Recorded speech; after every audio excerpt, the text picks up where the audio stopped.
आज तक रेडियो सुनता है सारा जहां।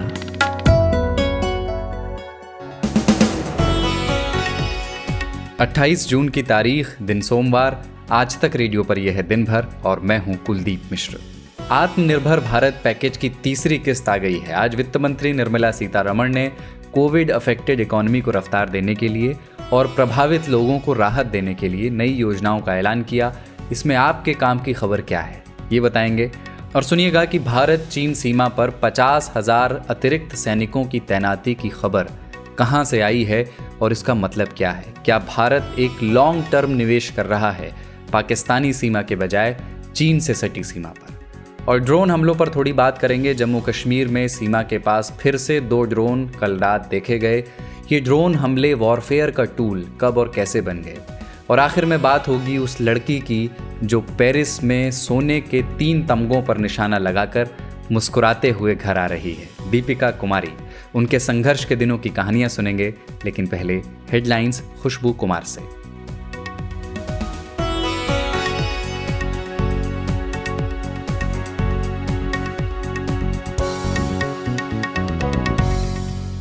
दलितों की आर्थिक मदद के लिए तेलंगाना सरकार ने बड़ा ऐलान किया है। इसमें दलित परिवारों के खाते में सीधे 10-10 लाख की आर्थिक मदद भेजी जाएगी। इसके पहले चरण में 11,900 लोगों को इसके लिए चुना जाएगा।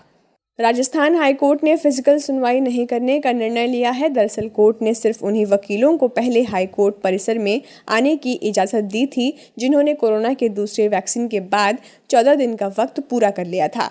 हाईकोर्ट के इस फैसले के खिलाफ वकीलों ने विरोध जताया था, तो हाईकोर्ट ने आज यह फैसला लिया।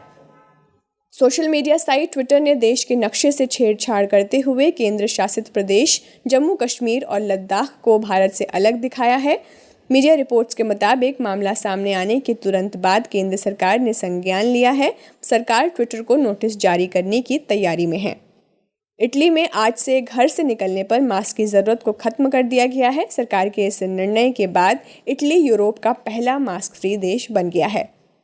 केंद्र सरकार ने अटॉर्नी जनरल कोट्टायन वेणुगोपाल को दूसरी बार सेवा विस्तार दिया है। केंद्र सरकार ने वेणुगोपाल का कार्यकाल 1 साल के लिए और बढ़ा दिया है, यानी अब वेणुगोपाल 30 जून 2022 तक भारत के अटॉर्नी जनरल के पद पर बने रहेंगे। बांग्लादेश में 1 जुलाई से सख्त लॉकडाउन लगाने की घोषणा की गई है। हालांकि आज से ही बांग्लादेश में सख्ती बढ़ानी शुरू कर दी गई है। इसके बाद राजधानी ढाका से हजारों मजदूरों का पलायन शुरू हो गया है। दिल्ली के मुख्यमंत्री अरविंद केजरीवाल कल मंगलवार को पंजाब जा रहे हैं, जहां दोपहर 1 बजे पंजाब भवन में उनका प्रेस कॉन्फ्रेंस होना है। लेकिन पंजाब सरकार की पंजाब भवन में उनके प्रेस कॉन्फ्रेंस को मंजूरी नहीं दी गई है। जबकि आम आदमी पार्टी का कहना है कि मुख्यमंत्री कैप्टन अमरिंदर सिंह जितना भी जोर लगा ले, प्रेस कॉन्फ्रेंस पंजाब भवन में ही होगी। इंडो पैसिफिक इलाके में चीन पर नकेल कसने को लेकर यूके का HMS queen Elizabeth carrier strike group Indian navy के साथ फुल स्पेक्ट्रम एक्सरसाइज में हिस्सा लेगा। यह युद्ध अभ्यास पश्चिम बंगाल की खाड़ी में कोंकण वॉर गेम्स के तहत अगले महीने जुलाई में किया जाएगा।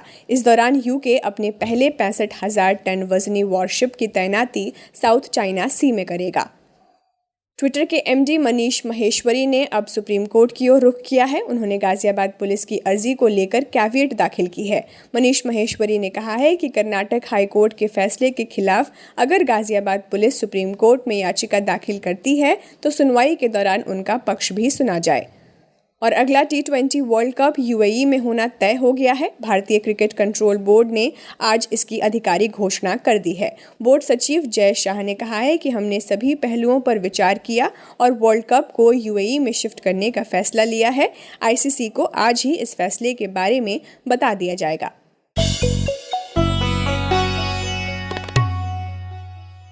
आज तक रेडियो पर यह है दिन भर और मैं हूं कुलदीप मिश्र। कोरोना महामारी की वजह से जिस तरह और जिस फीसदी से अर्थव्यवस्था की रफ्तार रुकी है, कई सेक्टर्स पर उसका असर हुआ है, खासकर टूरिज्म पर या ट्रैवल जैसे सेक्टर्स पर। इन सेक्टर्स को राहत देने के लिए सरकार पहले भी राहत पैकेज ला चुकी है। आत्मनिर्भर भारत राहत पैकेज, आपने ये नाम सुना होगा। और आज उसी क्रम में तीसरी बार वित्त मंत्री निर्मला सीतारमण ने कोविड अफेक्टेड इकोनॉमी की मरहम पट्टी के लिए कुछ घोषणाएं की। कुछ सेक्टर्स के लिए कुछ नए ऐलान किए गए और कुछ पुरानी योजनाओं को भी विस्तार दिया गया।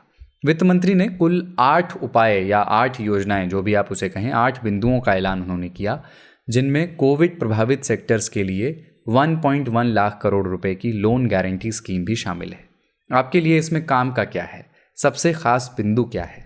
मैंने पूछा इंडिया टुडे हिंदी मैगजीन के एडिटर और आर्थिक मामलों के जानकार अंशुमान तिवारी से। ज्यादातर घोषणाएं जो आज की गई हैं वो पिछले आत्मनिर्भर पैकेज की जो पिछले साल घोषित किया गया था उन्हें आगे बढ़ाने वाली हैं। हमारे पास ऐसे सर्वे लगातार आ रहे हैं, खासतौर से इंडस्ट्री बॉडीज के और उद्योगों के, कि इन योजनाओं का फायदा बहुत सारे छोटे उद्योगों को नहीं मिला है और इसलिए शायद सरकार को महसूस हुआ है कि इसे और आगे बढ़ाने की जरूरत है ताकि इसका लाभ ज्यादा से ज्यादा लोगों को मिल सके। अधिकांश योजनाएं वही हैं जो पिछली बार थी, जैसे कि एम्प्लॉयमेंट गारंटी स्कीम बढ़ाने की बात है छोटे उद्योगों के लिए, उन्हें सस्ता कर्ज देने के लिए एक नए पैकेज की व्यवस्था भी की गई है और बाकी जो व्यवस्थाएं हैं वो उनसे जुड़ी हुई हैं। प्रधानमंत्री रोजगार योजना को आगे बढ़ाया गया है और जो मुफ्त अनाज देने की योजना उसको भी आगे बढ़ाया गया है। अच्छा अंशुमन जी, टूरिज्म इंडस्ट्री पर इस महामारी की बड़ी चोट पड़ी। इसे उबारने के लिए क्या इंतजाम इस बार तीसरे राहत पैकेज में किया गया है, क्या घोषणाएं की गई? टूरिज्म, देखिए सारी के सारी घोषणाएं, पूरा का पूरा पैकेज कर्ज पर आधारित है। अधिकतम कर्ज कैसे उपलब्ध लोगों को कराया जा सके, सीधी मदद सरकार आत्मनिर्भर पैकेज के तहत अभी तक नहीं दे पाई है किसी भी परिस्थिति में। इसलिए टूरिज्म उद्योग को सबसे ज्यादा जरूरत है कि लोग बाहर निकलें, ट्रैवल करें, लोग खर्च करना शुरू करें तो टूरिज्म उद्योग को कुछ फायदा मिलेगा। पर वो फायदा तब तक नहीं मिल पाएगा जब तक कि चीजें सामान्य नहीं हो जाती और लोगों की खपत वापस नहीं लौटती है।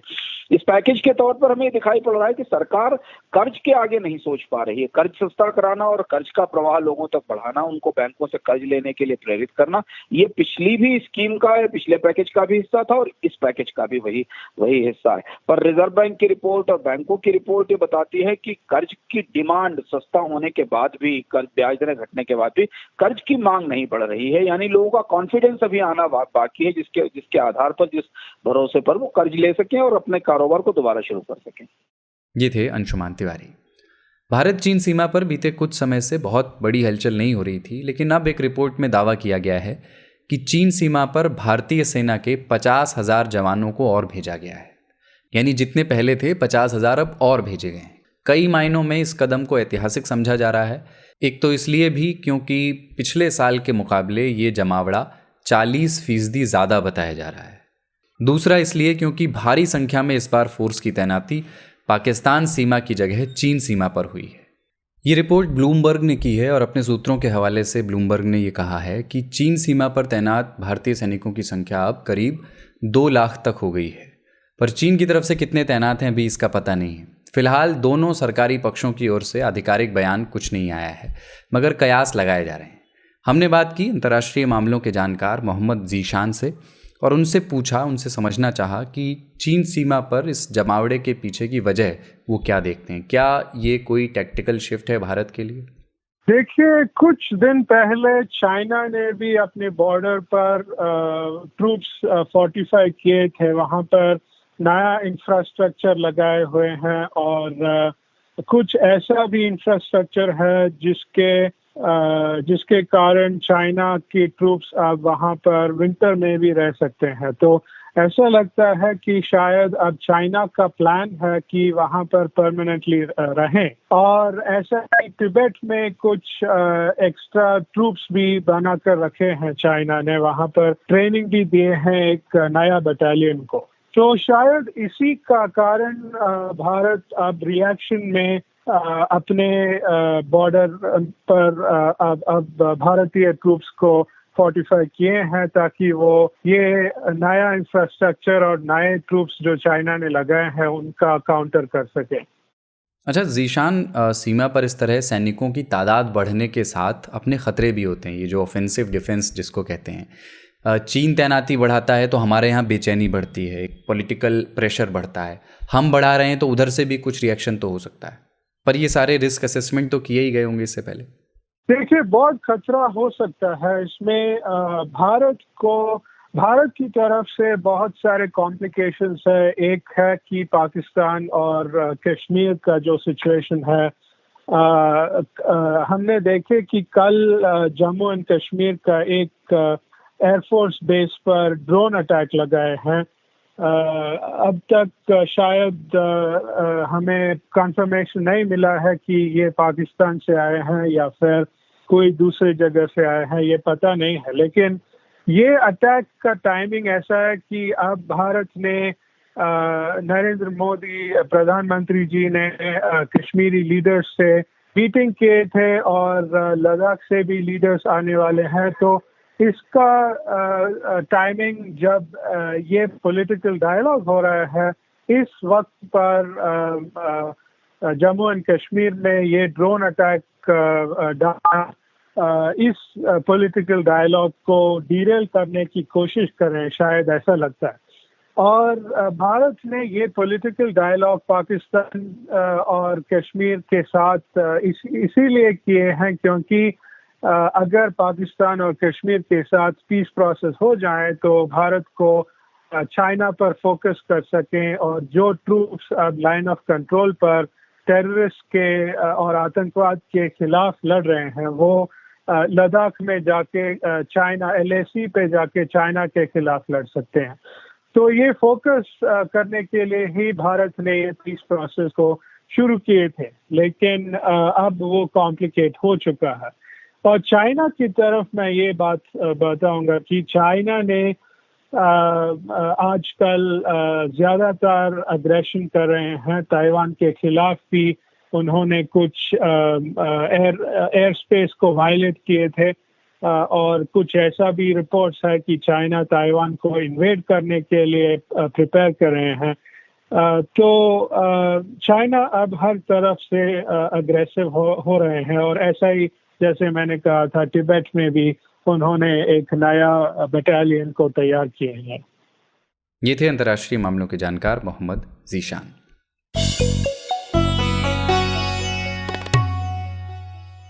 और अब बात जम्मू कश्मीर में हुए ड्रोन हमले की। 27 जून रविवार को जम्मू में एयरफोर्स के एक बेस पर ड्रोन से हमला हुआ था। ड्रोन से एक्सप्लोजिव्स गिराए गए थे और इसमें 2 जवान घायल हुए थे और एक बिल्डिंग को नुकसान हुआ था। अब दोबारा बीती रात जम्मू के कालूचक मिलिट्री स्टेशन पर 2 ड्रोन उड़ते हुए दिखाई दिए। सेना ने उन्हें गिराने के लिए फायरिंग की पर वो अंधेरे में गायब हो गए। आसपास के आर्मी बेसिस को फिलहाल अलर्ट पर रखा गया है। खबर आ रही है कि जो हमला रविवार को हुआ उसमें इम्पैक्ट IED का इस्तेमाल किया गया था, जो ज़मीन या किसी भी सरफेस के संपर्क में आते ही धमाका करता है। पर इन सब बातों के बीच एक सवाल ये भी है कि इस ड्रोन हमले की आशंका कब से थी और उसके बाद क्या कदम उठाए गए।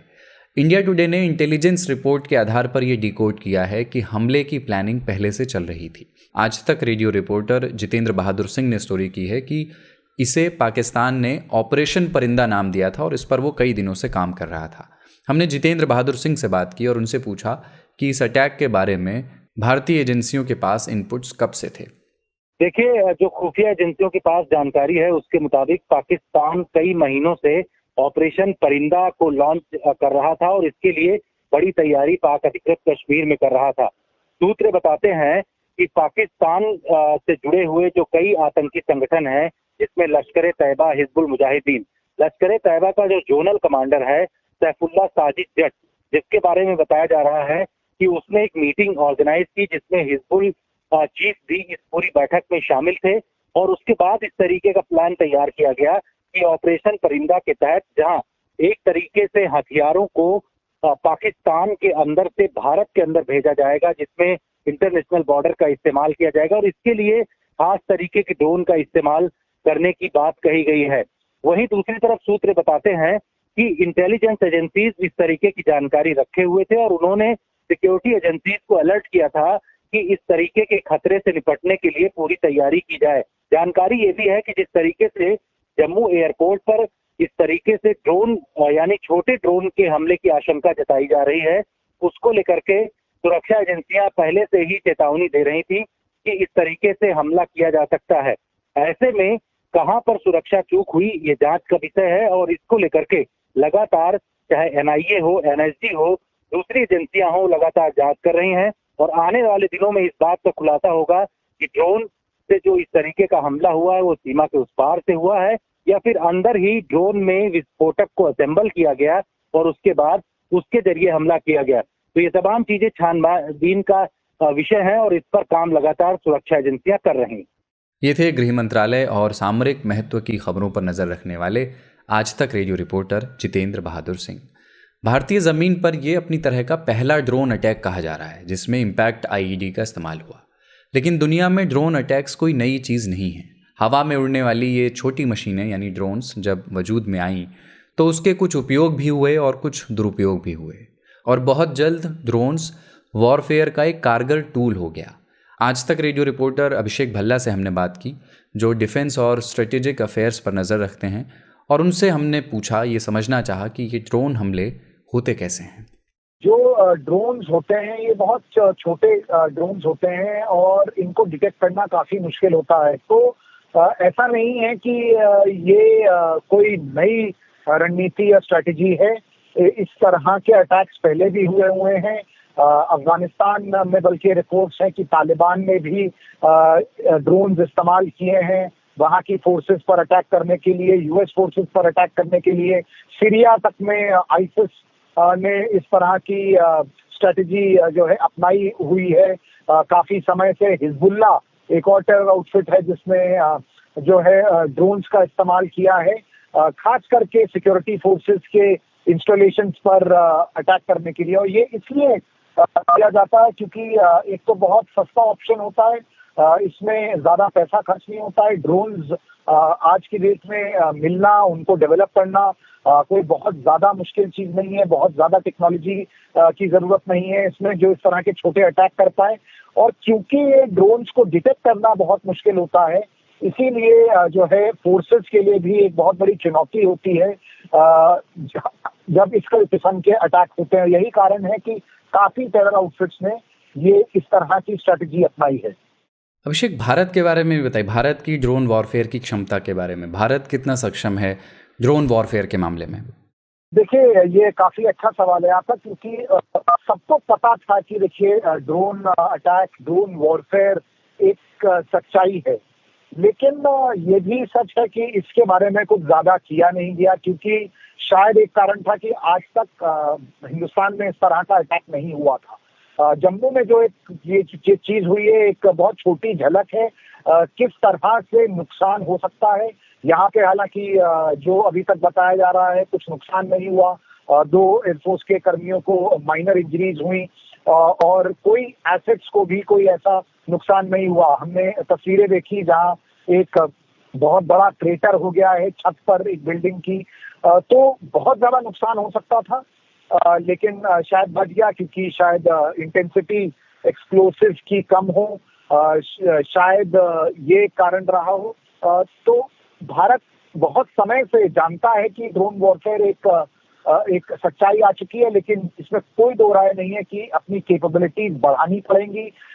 डिटेक्शन इनका जो है उस टेक्नोलॉजी पे काम करना पड़ेगा और डिटेक्शन के बाद कैसे इनको कॉम्बैट करना है, यानी कि इनको कैसे गिराना है, कैसे उनको उनसे डेटा रिट्रीव करना है, ये सब चीजें जो हैं आगे आने वाले दिनों में इस पर चर्चा होगी और इस पे जाहिर की बात है काम होगा। ये थे आज तक रेडियो रिपोर्टर अभिषेक भल्ला।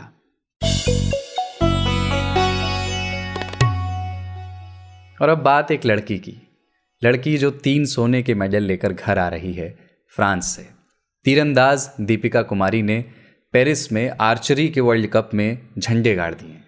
उन्होंने 3 गोल्ड मेडल जीत लिए। दीपिका ने पहले अपने पति अतानु दास के साथ मिलकर मिक्स्ड इवेंट में गोल्ड जीता, फिर दीपिका की ही लीडरशिप में भारतीय महिला रिकर्व टीम ने गोल्ड पर निशाना लगाया और फिर इंडिविजुअल परफॉर्मेंस में भी उन्होंने गोल्ड मेडल अपने नाम कर लिया। 27 साल की दीपिका फिर से दुनिया की नंबर 1 तीरंदाज हो गई हैं और साथ ही उन्होंने टोक्यो ओलंपिक्स के लिए भी क्वालिफाई कर लिया है। दीपिका बिरसा मुंडा की ज़मीन झारखंड से आती हैं, रांची के पास उनका गांव है। हमने बात की रांची बेस्ड खेल पत्रकार अजय कुकरेती से और उनसे पूछा कि दीपिका का जो फॉर्म दिखा है आर्चरी वर्ल्ड कप में पेरिस में, क्या अब ओलंपिक्स को लेकर के भी उनसे अपेक्षाएं और मजबूत हो गई? बिल्कुल, ये प्रशिक्षक है श्रीमती पूर्णिमा महतो, उन्होंने कहा है कि जो कल का जो दीपिका का प्रदर्शन रहा और इस टूर्नामेंट में जो प्रदर्शन रहा और जो इसके पीछे उसने तैयारी की है उससे बहुत अधिक जो है संभावना उनको आशा जग गई है कि दीपिका ओलंपिक में जाकर के आगे करेगी, अच्छा करेगी। 1 साल पहले दीपिका की शादी हुई थी और शादी के बाद जब हमारी बात हुई थी उनसे, तो उन्होंने कहा था कि अब मेरा अगला लक्ष्य जो है, यहाँ से मैं जा रही हूँ कलकत्ता, और उसके बाद हालांकि वो कोरोना का पीरियड था, उस समय नेशनल कैंप वगैरह हो नहीं रहा था, तो घर के भीतर प्रैक्टिस करती थी। उसने तस्वीर भी भेजी थी अपने ड्राइंग रूम की। उसने वहां पर एक टारगेट लगा रखा था और उसमें वो शैडो प्रैक्टिस कर रही थी कमरे के भीतर। मतलब वो सीरियस कितनी थी लॉकडाउन के पीरियड में भी और उसके बाद भी, ये उससे पता चलता है। तो उसने कहा था कि ओलंपिक और वर्ल्ड कप की तैयारी, तो हम अब देख रहे हैं, कल का दिन गया, ओलंपिक में वो एकमात्र महिला तीरंदाज बनी ओलंपिक खेलने के लिए टोक्यो, और दूसरा 5 घंटे के भीतर 3 गोल्ड मेडल कल उसने देश को दिलाए। देखिए सबसे बड़ी बात, 5 और 6 घंटे के भीतर उसने मैच खेले वहां पर 3-3। एक अपने हस्बैंड के साथ खेला मिक्स्ड रिकर्व, एक खेला अपनी टीम के साथ, महिला टीम के साथ, या फिर अपना खेला। तो आप वर्ल्ड कप का प्रेशर आप समझ ही सकते हो, और एक फाइनल नहीं 3-3 फाइनल खेलने हैं, तो आप कितनी स्ट्रांग रही होगी, वो क्या प्रिपरेशन रहा होगा उसका, दीपिका का, ये हम लोग अंदाजा ही लगा सकते हैं। सबसे बड़ी बात यही है कि प्रेशर उसने दीपिका ने कंट्रोल में रखा और उसके बावजूद outstanding performance with golden hat trick सामने आई। अजय जी, आप तो रांची में ही रहते हैं और दीपिका को देख रहे हैं अरसे से। झारखंड के एक छोटे से गांव से वो आती हैं।